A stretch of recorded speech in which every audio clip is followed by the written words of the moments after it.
أعوذ بالله من الشيطان الرجيم بسم الله الرحمن الرحيم إن الله وملائكته يصلون على النبي يا أيها الذين آمنوا صلوا عليه وسلموا تسليما اللهم صل على سيدنا مولانا محمد وعلى آل سيدنا مولانا محمد وبارك وسلم صلاة وسلام عليك يا رسول الله صلى الله تعالى عليه وآله وسلم. غسل کن چیزوں سے فرض ہوتا ہے؟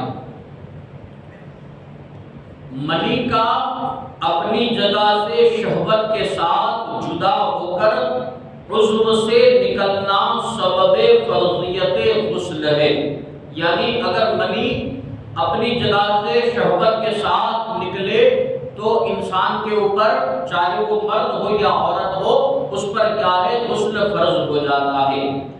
اگر شہوت کے ساتھ اپنی جگہ سے جدا نہ ہوئی بلکہ بوجھ اٹھانے یا بلندی سے گرنے کے سبب نکلی تو غسل واجب نہیں، ہاں وضو جاتا رہے گا. اسی طرح احتلام یعنی سوتے سے اٹھا اور بدن یا کپڑے پر تری پائی اور اس طریقے منی یا مزی ہونے کا یقین یا احتمال ہو تو غسل واجب ہے، اگرچہ خواب یاد نہ ہو. اگرچہ سپنا اسے یاد نہ ہو کہ مجھے کیسا خواب آیا تھا، وہ یاد نہ ہو، لیکن کیا ہے جب اٹھا تو اس نے کیا ہے اپنے جسم کے کپڑے کے اوپر کیا ہے منی یا مزی کے اثرات دیکھے، لہذا اس کے اوپر غسل واجب ہو جائے گا. اسی طرح اگر احتلام یاد ہے مگر اس کا کوئی اثر کپڑے وغیرہ پر نہیں تو پھر غسل واجب نہیں ہوگا. اسے احتلام ہونا یاد ہے لیکن کیا ہے اس کے اثرات کپڑے پر نظر نہیں آ رہے تو لہذا کیا ہے غسل واجب نہیں ہوگا. غسل واجب ہونے کی ایک اور شرط کیا ہے؟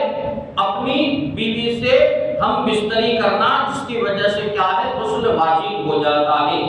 اسی طرح عورت کا حیض سے فارغ ہونا، ماہواری سے جب عورت فارغ ہو جاتی ہے تو پھر اس کے اوپر غسل واجب ہو جاتا ہے. اسی طرح نفاس کا ختم ہونا، نفاس جو بچہ پیدا ہونے کے بعد عورت کو خون آتا ہے، اگر وہ اس کو خون آنا بند ہو جائے تو پھر کیا ہے عورت کے اوپر غسل واجب ہو جاتا ہے. اب کن صورتوں میں غسل کرنا سنت ہوتا ہے، کن صورتوں کے اندر غسل کرنا واجب ہوتا ہے اور کن صورتوں کے اندر غسل کرنا مستحب ہوتا ہے؟ جمعہ، عید، بقرعید، عرفہ کے دن اور احرام باندھتے وقت غسل کرنا سنت ہے. کن کن دنوں میں؟ جمعہ کے دن، بقرعید کے دن، عرفہ کے دن اور احرام باندھتے وقت غسل کرنا سنت ہے.